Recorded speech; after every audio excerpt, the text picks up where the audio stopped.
विभीषण जी, आप तो रावण के बारे में सब जानते हैं, आप ही बताइए सर्वप्रथम वो क्या करेगा, कौन होगा उसका प्रथम लक्ष्य?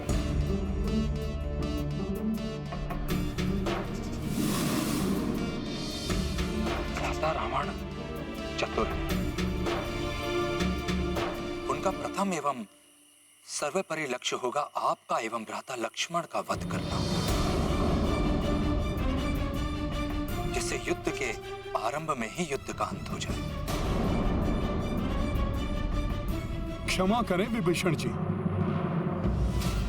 आज रावण ने जो हमारी विशाल वानर सेना का उत्साह, ओज और शक्ति देखी है, उसे ध्यान में रखते हुए वो सर्वप्रथम उस शक्ति और उत्साह को निष्क्रिय करने का प्रयास करेगा। और किसी भी सेना की शक्ति उसके राजा से होती है, अतः उसका सर्वप्रथम लक्ष्य महाराज सुग्रीव हो सकते हैं।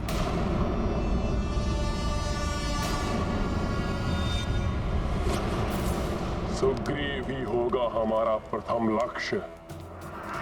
उसके अंत के साथ ही उसकी विशाल सेना का भी अंत, और उसके पश्चात वो वनवासी नर अपने घुटनों पर चलता हुआ आएगा हमारी शरण में।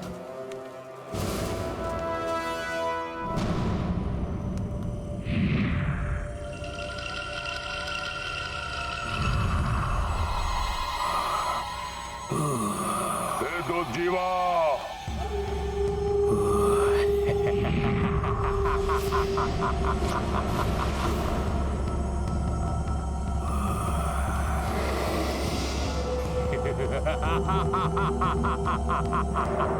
ये है संपूर्ण वानर सेना।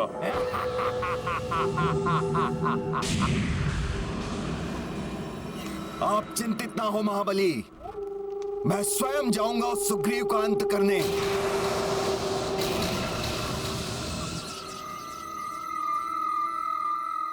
हनुमान का अनुमान सत्य है।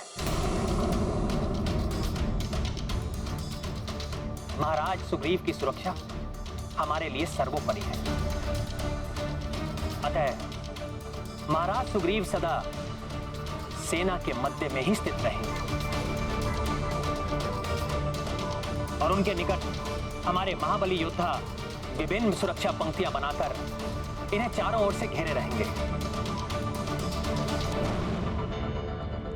नहीं प्रास्त, तुम नहीं, हमारे रक्ष योद्धाओं में अनेक तरुण योद्धा है, जिनमें से एक है महाविनाशक योद्धा अग्निकेतु, जो क्षण भर में अपने रसायन से जलाकर किसी को भी भस्म कर सकता है।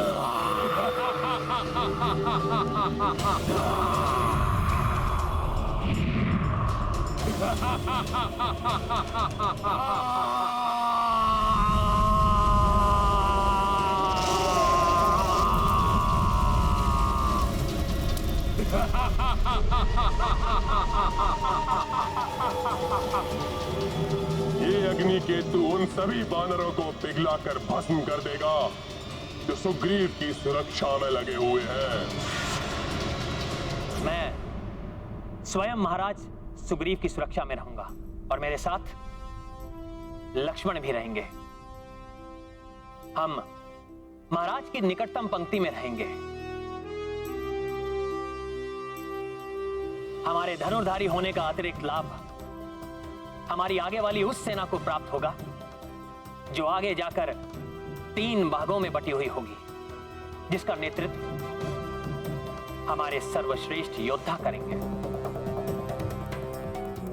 तो ठीक है, प्रभु श्री राम की सामने वाली पंक्ति का नेतृत्व मामा श्री जामवंत और युवराज अंगद करेंगे, और उनके सामने आने वाले शत्रु को ढेर करने के लिए आगे होंगे महाबली नल, नील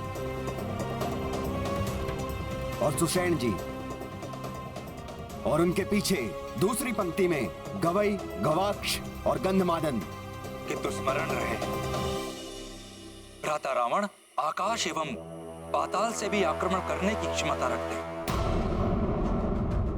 यदि प्रभु का आदेश हो तो मैं किसी ऐसे उच्च शिखर पर स्थिर रहूंगा जहां से दोनों ओर होने वाली गतिविधियों पर दृष्टि रख सकूं।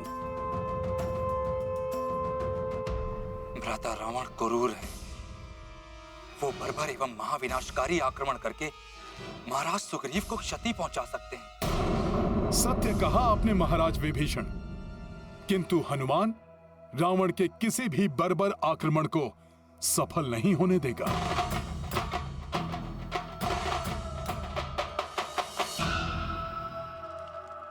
और तब हमें महाविध्वंस फैलाने वाला एक ऐसा योद्धा चाहिए जो समस्त वानरों को तितर बितर कर,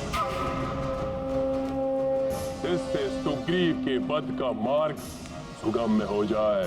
भ्राता लंकेश, इस कार्य के लिए यज्ञकूप को भेजा जा सकता है।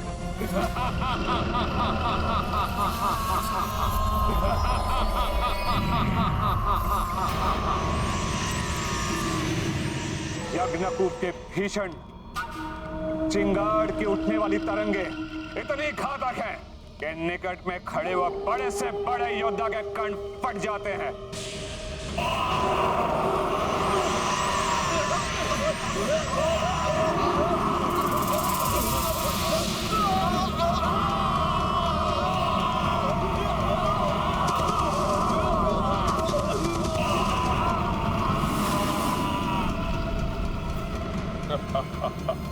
उत्तम, अति उत्तम। यज्ञकूप को उचित समय पर हम आक्रमण के लिए भेजेंगे, जिससे कि समुचित रूप से ध्वंस हो सके इन वानरों का। अब प्रश्न यह उठता है कि कल होने वाले युद्ध का नेतृत्व इस महाबली योद्धा को सौंपा जाए।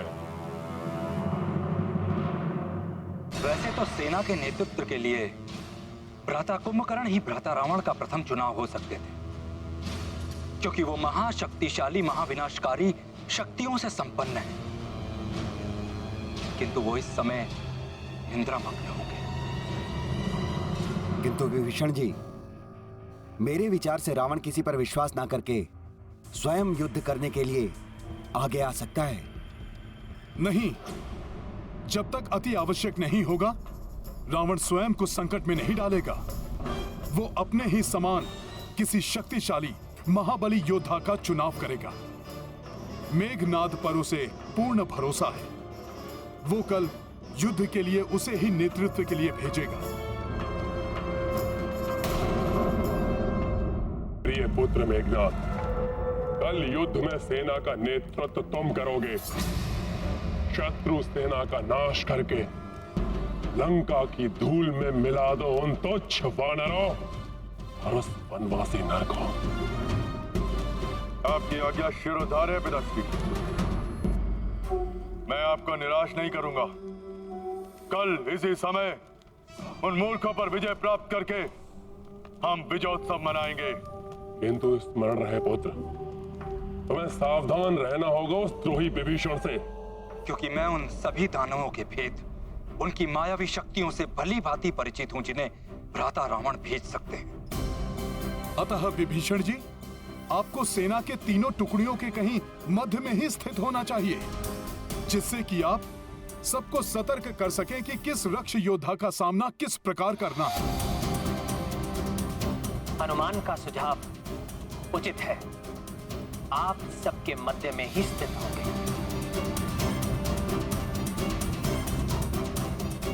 सत्य है पिताश्री, मैं अपने साथ महाबली महामायावी योद्धा आक्रांता को ले जाऊंगा। काका श्री विभीषण को भी इस विषय में कुछ ज्ञात नहीं।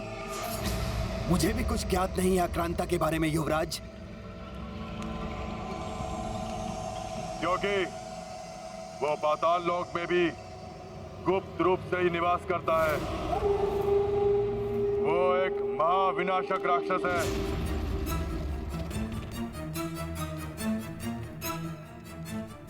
क्योंकि उसकी देह में प्रचंड ज्वाला है जो सदैव धधकती रहती है।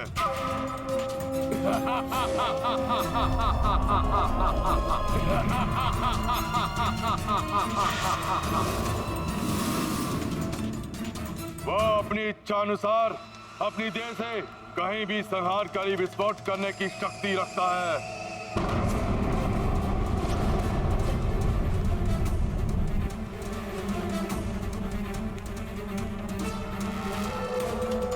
अर्थात मात्र उसको एक ही बार प्रयोग किया जा सकता है, क्योंकि विस्फोट होने से उसकी देह टुकड़ों में विभक्त हो जाएगी। नहीं काका महापार्षद, उसमें एक विचित्र अकल्पनीय शक्ति है। इसके देह के टुकड़े होने के बाद स्वतः ही पुनः स्थापित हो जाते हैं। उसकी देह के टुकड़े स्वतः ही जुड़ जाते हैं और वह पुनः अपनी पूर्व स्थिति में आ जाता है।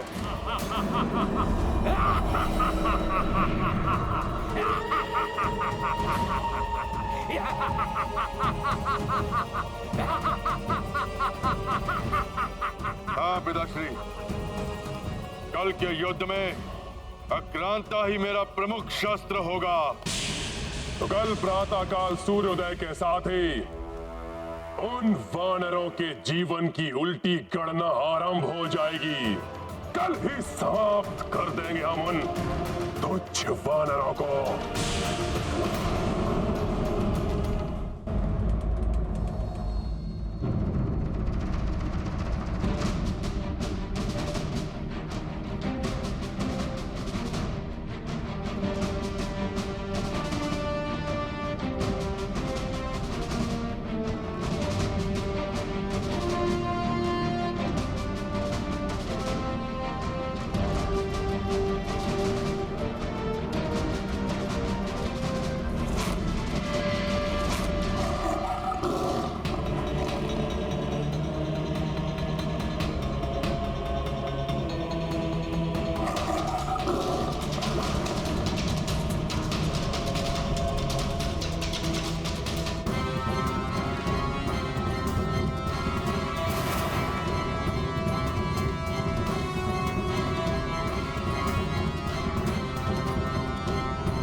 क्या अभूतपूर्व क्षण है ये।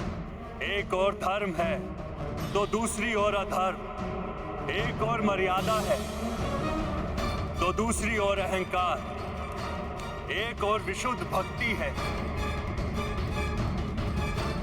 तो दूसरी ओर आसुरी शक्ति। इनके मध्य होने वाले भीषण महासंग्राम का साक्षी कौन नहीं बनना चाहे।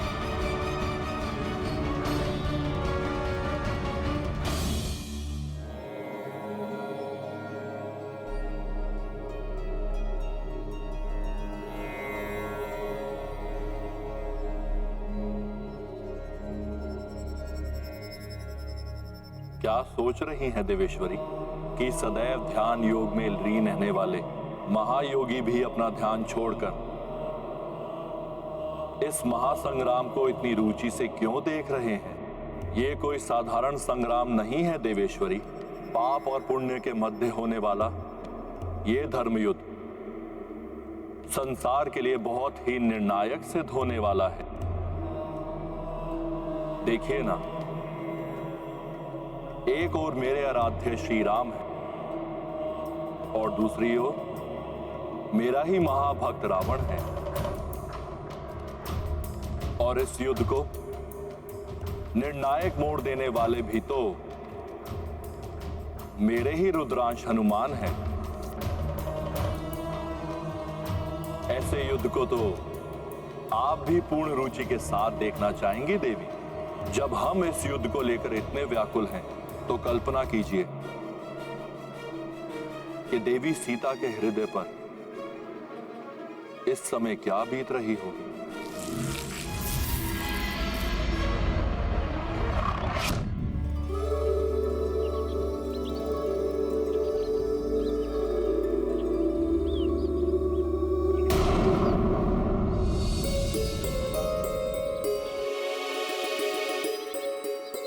मेरा मन भी उद्विग्न है अमला। कभी मन कहता है कि प्रभु शीघ्र यहाँ आकर दुष्ट लंकेश का संहार करके मुझे यहाँ से ले जाएंगे। कभी मन आशंका से भर उठता है कि कहीं कोई अनिष्ट न हो जाए। इस युद्ध का एक एक पल मुझे व्याकुल कर रहा है अल्लाह। ये युद्ध मात्र सीता की मुक्ति के लिए नहीं, अपितु अधर्म के चंगुल से धर्म की मुक्ति है इसका उद्देश्य। युद्ध विनाशकारी होता है, इसलिए मैंने उसे टालने का पूर्ण प्रयास किया, किंतु पाप कर्मों से कांपती हुई धरा का संतप्त हृदय पापियों के रुधिर से ही शांत होगा। अब बस प्रतीक्षा है तो सूर्य देव के उदित होने की। उनकी प्रथम किरण का दर्शन उद्योष होगा पापी रावण और उसके कोटि कोटि राक्षसों के अंत का।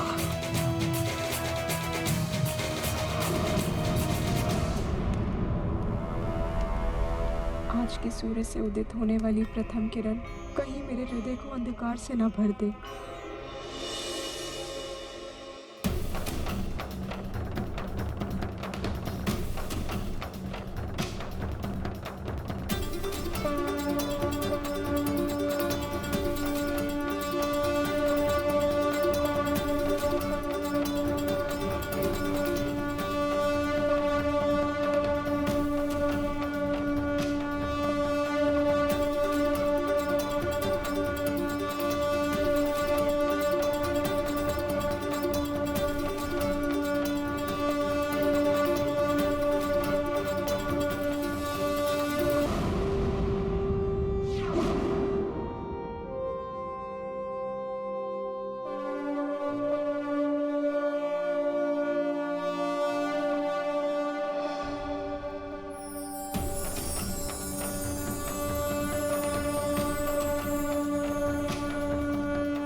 जाम्बूराक्ष